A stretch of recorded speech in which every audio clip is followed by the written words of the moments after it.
বাংলাদেশ বাণিজ্য মেলা 2025। চীন মৈত্রী সম্মেলন কেন্দ্রে বাংলাদেশ বাণিজ্য মেলা 2025 অনুষ্ঠিত হচ্ছে 15 থেকে 26 অক্টোবর পর্যন্ত। আজ শুক্রবার, ভাবলাম একটু দেখে আসি বাংলাদেশ বাণিজ্য মেলা 2025।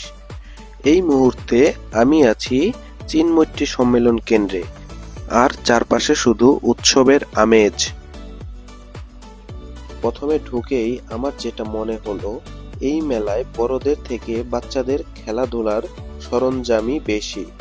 যেদিকে তাকাই নানা রঙের খেলনা, বাচ্চাদের গেম জোন, বাউন্সি ক্যাসল ছোটদের জন্য এক স্বর্গ।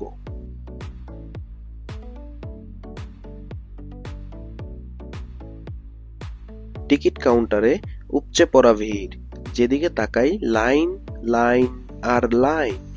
সবার মুখেই একটাই কথা, টিকিট পাই না কেন।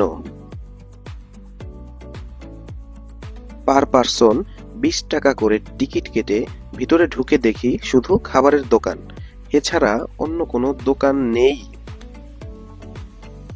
মেলায় কিছু খাবার ট্রাই করলাম, স্বাদ দারুণ, কিন্তু দাম শুনে মনে হলো একটু বেশি। টেস্ট ভালো, প্রাইস হাই। ভেতরে ঢুকে বুঝলাম অক্সিজেন লেভেল কম, গরম লেভেল ম্যাক্স। আর একটু থাকলে হয়তো আমাকে আইস প্যাক নিয়ে বের হতে হতো। মেলা ঘুরে মনে হলো একদম মাঝামাঝি, খারাপ না আবার ওয়াও না। বাংলাদেশ বাণিজ্য মেলা 2025 এভারেজ অভিজ্ঞতা। এরকম ভিডিও পেতে লাইক, কমেন্ট, শেয়ার দিয়ে পাশে থাকবেন।